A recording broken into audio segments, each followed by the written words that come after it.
भारत और कनाडा का खालिस्तान विवाद भारत और कनाडा के बीच ना रहकर इंटरनेशनल मुद्दा बन गया है और अब बात आर या पार की हो गई है। लेकिन असली मुद्दा तो खड़ा हो गया है फाइव आइज कंट्रीज के अंदर, जहां पर एक भारत को लेकर लगातार कंसर्न जारी किए जा रहे हैं। अमेरिका के राष्ट्रपति आते हैं और वो कहते हैं कि मैं बहुत हाईली कंसर्न्ड हूं क्योंकि भारत और कनाडा के बीच में जो डिप्लोमेटिक रो खड़ा हो गया है।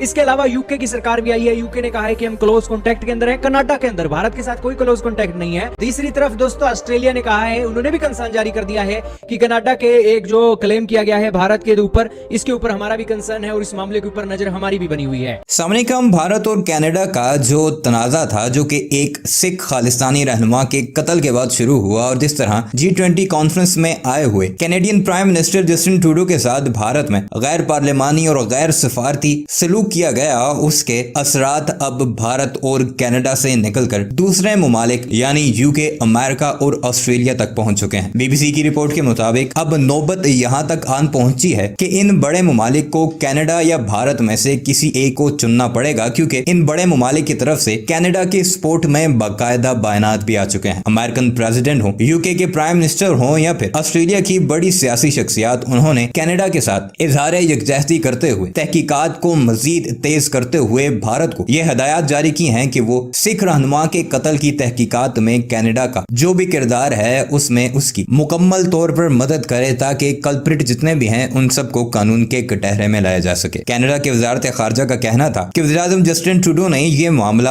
अमरीकी सदर जो बाइडन और बरतानी वज़ीर-ए-आज़म ऋषि सुनाक के साथ भी उठाया है। फिलहाल कनाडा के इत्तेहादी उसके साथ वफादार भी तो हैं ही, लेकिन चूंकि भारत एक बड़ी मंडी भी है इसलिए थोड़े मोहतात भी हैं। व्हाइट हाउस से जारी एक बयान में कहा गया कि अमरीका को कत्ल के इल्जामात पर गहरी तशवीश है। इसके साथ मजीद ये कहा गया कि यह इंतहाई अहम है कि कनाडा की तहकीकात आगे बढ़े और मुजरिमों को इंसाफ के कटहरे में लाया जाए। बरतानिया के खारजा सेक्रेटरी जेम्स क्लोरनी ने कहा कि बरतानिया कनाडा की तरफ से उठाए गए संगीन खदशात को बहुत गौर से सुनेगा। बरतानिया के खारजा सेक्रेटरी का मजीद ये कहना था कि बरतानिया फिल वक्त तो इंडिया के साथ तजारती मुज़ाकरात मुअत्तल करने या नहीं करने का फैसला नहीं करेगा, लेकिन यह भी कहा गया कि बरतानिया मजीद कार्रवाई करने का फैसला करने से पहले कनाडा की तहकीकात मुकम्मल होने का इंतजार करेगा। यानी कि अब ये सारे बड़े ममालिक इस बात का इंतजार कर रहे हैं कि अगर भारत की स्टेट स्पॉन्सर्ड ये सारी कार्रवाई की गई है तो फिर भारत के खिलाफ बड़ी पुरजोर और मिलकर एक कार्रवाई की जाएगी। और वो भारतीय जो उछल उछल कर ये कह रहे थे कि नरेंद्र मोदी की वजह से दुनिया के भारत के साथ ताल्लुकात बड़े देरीना है, उन्हें इससे बड़ा शदीद झटका लगा है और भारत का मीडिया इस सारे मामले पर चीखता चलाता भी नजर आ रहा है। यही सब कुछ इस वीडियो में बताते हैं कि इस सारे मामले को लेकर खासकर अमेरिका, यूके और ऑस्ट्रेलिया की तरफ से आने वाले बयानात के बाद अब भारत का मीडिया कैसे शोर मचा रहा है कि जिस जस्टिन ट्रूडो की बेइज्जती करके वो खुश हो रहे थे, कैसे उसने एक ही झटके में तमाम ममालिक को अपने साथ ला खड़ा किया है।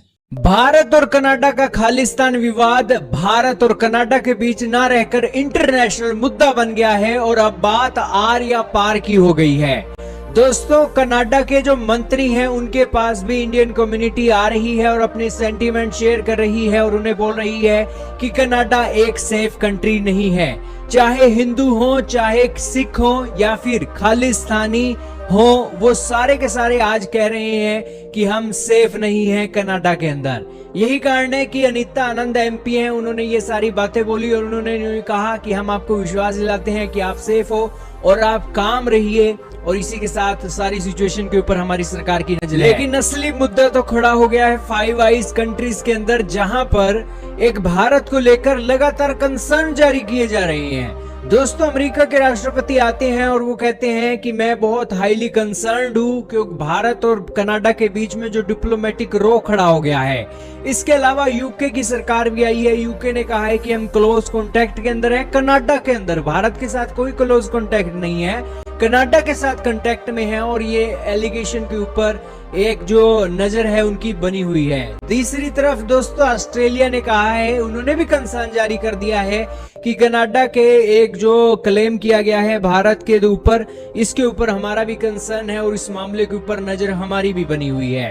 दोस्तों, ये सारे कंसर्न जारी कर रहे हैं और इन सारे देशों के अंदर दोस्तों खालिस्तानी बैठे हैं। ये जो आज पन्नू बैठा है जो कनाडा के अंदर धमकी दे रहा है कि भारतीय लोगों छोड़कर चले जाओ कनाडा, जैसे कोई इसके बाप का देश हो कनाडा। यही कारण है कि ये धमकी दे रहा है, लेकिन ये बंदा रहता कहाँ है? ये बंदा रहता है अमेरिका के अंदर। अमेरिका के जो लीडर हैं उनका चाटुकार है, उनका गुलाम है और ये जितना भी खालिस्तान की मूवमेंट चल रही है, इसे पाकिस्तान तो चला ही रहा है। पाकिस्तान के पास तो फूटी कौड़ी नहीं है अपना देश चलाने के लिए, ये खालिस्तान की मूवमेंट कैसे चला रही है, कभी आपने सोचा है? दोस्तों, इसके पीछे पाकिस्तान नहीं, पाकिस्तान ने तो धंधा खोल रखा है। पाकिस्तान ने इसके जरिए कमाई करने की एक कोशिश की है, और ये कमाई आती है अमेरिका से, ऑस्ट्रेलिया से, यूके से, और भारत को ब्लैकमेल करने के लिए ये खालिस्तान का मुद्दा उठाया जाता है।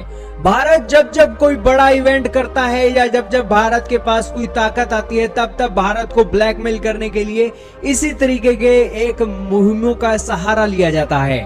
दोस्तों, ये पन्नू अमेरिका के अंदर रहता है, कनाडा के अंदर निज्जर रहता था। निज्जर के साथ और भी बहुत से टेररिस्ट हैं, खालिस्तानी टेररिस्ट, जो कनाडा के अंदर रहते हैं। यूके के अंदर भी बहुत से खालिस्तानी टेररिस्ट रहते हैं, और आपने देखा ही था यूके के अंदर इंडियन हाई कमीशन के बाहर किस तरीके से जुलूस निकाला था खालिस्तानियों ने। ये कैसे हो गया जी? ये इसलिए हुआ क्योंकि यूके की सरकार सपोर्ट करती है। यही कारण है कि वहां पर ये ठाठ से रहते हैं और भारत के अंदर इलीगल एक्टिविटी करते हैं।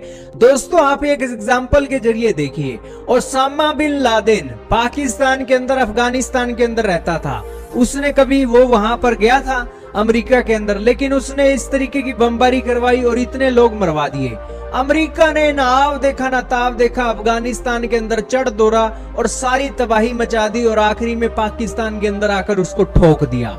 और वही चीज ये निज्जर कर रहा है, वही चीज ये पन्नू कर रहे हैं, वही चीज ये खालिस्तान के टेररिस्ट भारत के अंदर कर रहे हैं। और इसका जवाब जब भारत की सरकार देती है, इन लीडरों के पास जाती है कि मुद्दे के ऊपर बात करो, इनको हमारे पास सौंपो, तब इनका जो स्टैंड होता है काफी निराशाजनक होता है।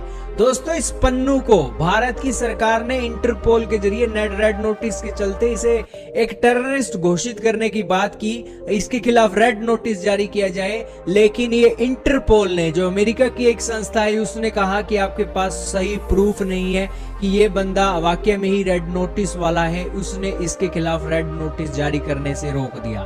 तो इसके आपको पता लगा होगा कि पन्नू जो है ये एक अमेरिका की सपोर्ट के अंडर रहता है। अमेरिका की एजेंसियां इसे कंट्रोल करती हैं। आपने देखा होगा टीटीपी वाले, जब पाकिस्तान को कंट्रोल करना होता है, टीटीपी वालों के चलते पाकिस्तान के ऊपर डंडा चढ़ा देते हैं। और डंडा चढ़ाने के बाद दोस्तों, आपने देखा ही होगा कि CNN न्यूज ने सबसे पहले इंटरव्यू लिया था जब इमरान खान ज्यादा बोल रहे थे। और वो आपको पता ही है कि इसी तरीके के सारे देशों को कंट्रोल करता है, ब्लैकमेल करता है अमेरिका।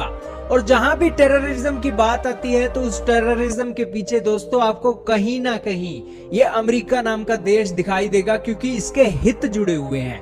अमेरिका के लिए इस दुनिया में कोई देश उसका दोस्त नहीं है दोस्तों।